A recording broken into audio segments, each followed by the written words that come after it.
Shalom, I'm giving all praise to you, Yahweh Shemel Shabbat, Shem Rakar Kodash, Shalom to the 144,000 and the rest of the elect out there. Anyway, I want to go into I call it the biblical map. And the reason why I call it the biblical map is, when you read the scriptures, it's covering these areas right here, mainly right here, which they call the Fertile Crescent, the Levant, and you get an understanding of, and our land. This is supposed to be our land, right? You got Jerusalem, Israel, Jordan, Lebanon. You got all these places here, right? Damascus. You got Bethlehem, Nazareth, so forth. Now, this is our land right here. All of this. All this is our land. Not just this here. All this here is our land. You got to get familiar with the maps too. And when you understand those maps, you understand Noah's sons, 3 sons, Ham, Shem, and Japheth or Japhet. Because it all started right over here, then it wound up over here, Mount Ararat in Turkey.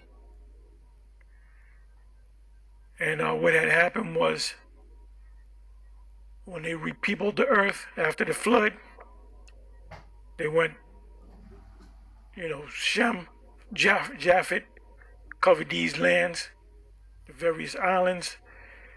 Shem had this land over here, because the Arabs, the Ishmaelites, Midianites, and so forth, they're Shem. So we had all this, and then you had Canaan over here. You had Mizraim over here. You had Put over here, which is Libya today. You had Cush, Sudan. By the way, Sudan, that's where the original Egyptians are the people of Sudan. Sudan has been broken up recently. Esau got involved. North Sudan and South Sudan. This is Eritrea, which that's part of, you got Ethiopia as you go down. So the people of Eritrea are really Ethiopians. They're really Cushites. But you got Jake mingled among them too.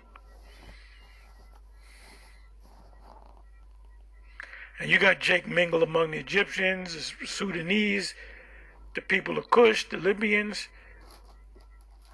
We settled all the way west. I'm not going to go all the way west because these lands were established. Nobody was down in South Africa, the southern part of Africa.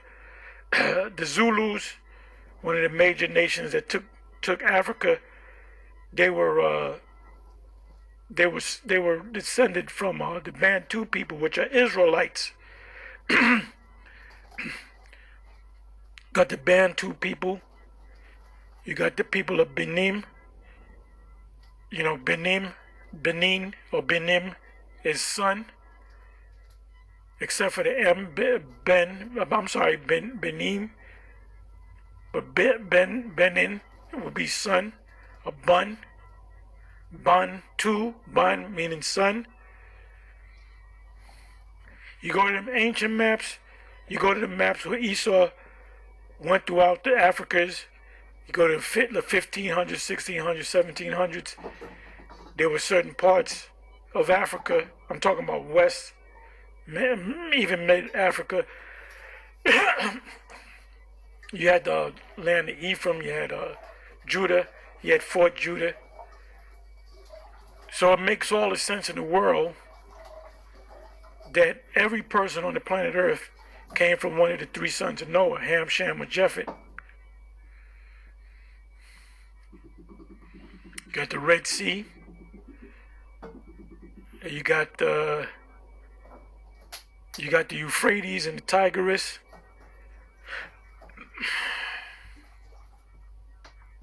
Which you can hardly see. I believe this is the Tigris, and this is the Euphrates because this is Iraq. Iraq is off of the coast of the Euphrates River.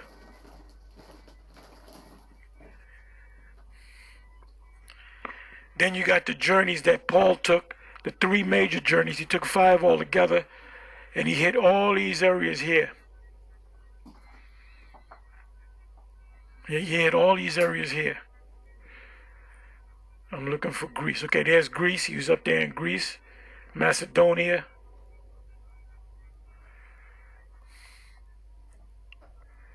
They had their different names back then. But Macedonia is as ancient, it goes way back. Rome, that's an old name. Rome, Italy, or the land of Kittim. You got Cyprus, which was Kittim. And Alexander was born, if I'm not mistaken, he was born in Kittim, which is Cyprus today. Let me see. So Macedonia, that's where the Greeks first ruled, going back to Philip of Macedonia, which is the father of Alexander, which was born in Cyprus.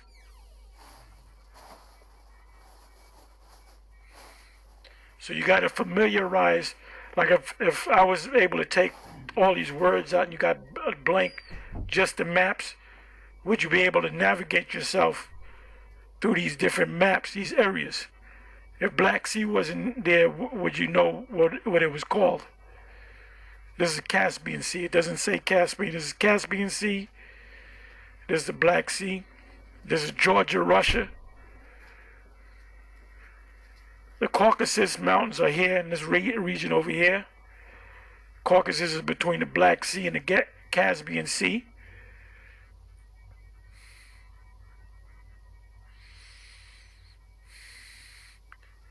Now I'm going to show you that our land, when we get our kingdom, we're going to control the whole world, but our headquarters is going to be all of this here. That's a lot of land. That's a lot of land. We're going to take Esau's land because he's going to be spread around the Israelites to be a slave. So let me go. When you go to, what is it, Genesis 2? Yeah, Genesis 2, when it goes into the Gihon, the Pison, the Euphrates, and the Tigris.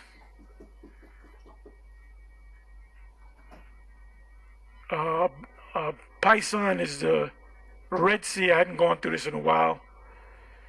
Then you got the Nile, you got the Red Sea, and you got the Nile, you got the Euphrates, and you got the Tigris. So now let me go to the scriptures. I'll make this short. Let me go to Genesis 15.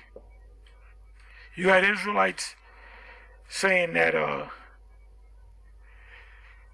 the 400-year prophecy is referring to America. It's not talking about America. It's talking about Egypt, Mizraim.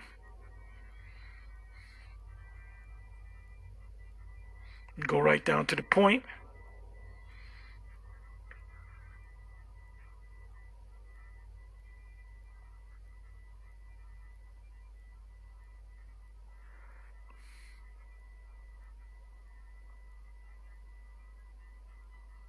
I'll start at 12. Genesis 15 verse 12. See these small hats that they're in that particular land. That's not the whole land.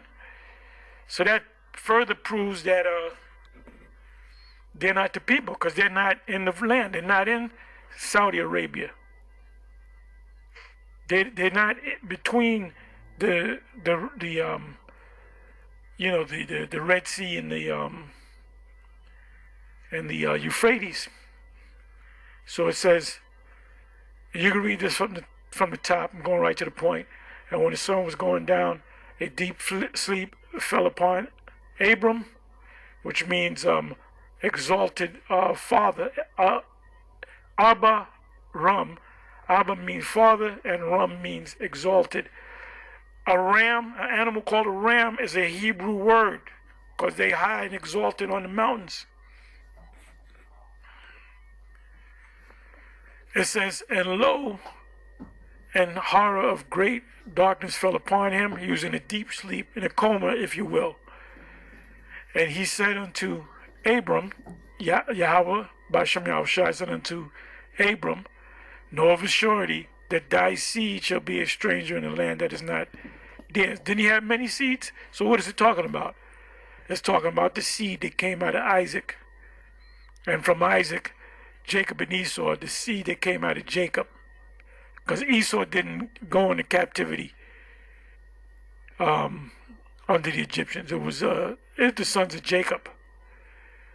It said, know of a surety that thy seed shall be a stranger in a land that is not theirs, and shall serve them, and they shall afflict them 400 years.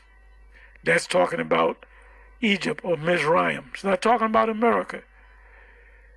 And also that nation, which are the people of Mizraim, one of the sons of Ham or Chum, whom they shall serve, will I judge. And that was it, the 10 plagues.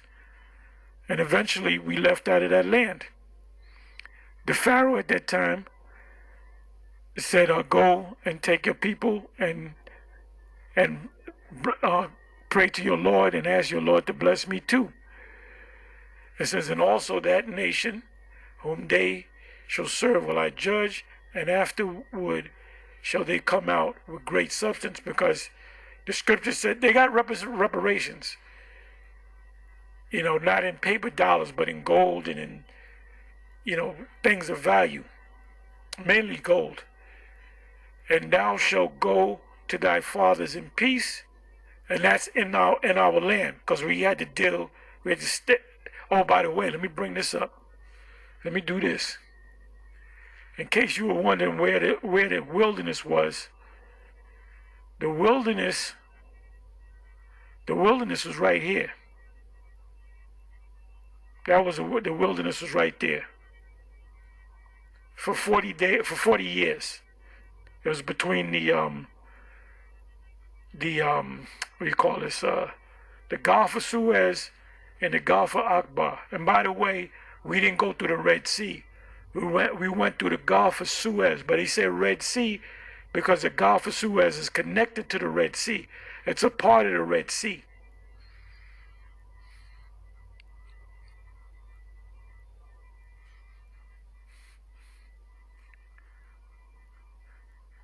It says,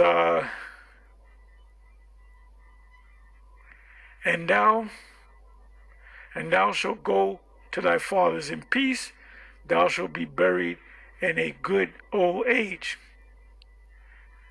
But in the 4th generation they shall come hither again, for the iniquity of the Amorites is not yet full. Because while we were in Egypt, the Amorites were in our land. So when was their iniquity come to the full? After the 40 years of us being in the wilderness, after the 400 years of us being in Egypt. And the Amorites just represent one of the families of Canaanites, the Canaanites. You had seven families of the Canaanites. They all came out of Canaan. The Amorites, the Perizzites, the Girgashites, the Hivites, the Perizzites is not yet full. That's why the Most High told us to go in there and utterly destroy them, smite them. And it came to pass that when the sun went down and it was dark, behold, a smoking furnace and a burning lamp that passed between those pieces. That's going into the sacrifice if you read from the beginning, from the top verse. In the same day, Yahweh made a covenant Now, this is not the covenant that has to do with Israel. It's a covenant between the Most High and Abraham, which is an agreement that he's gonna bless his offspring, which are the Israelites, with Abraham, saying, "Unto thy seed, which are the Israelites, have I given this land, from the river of Egypt, which is the Nile River, unto the great river, the river Euphrates." Let me show you that. I kept saying the Red Sea, but it's the Nile. The Nile is over here. So all this land, Euphrates is over here. All this land is ours. But we're going to have control over the whole earth anyway. We're going to be the kings over the whole earth, because we're going to make them we're going to put them in their lands, put them back in their right, proper lands, but we're going to be over them. Anyway, with that, I'm going to say shalom. Learn your maps.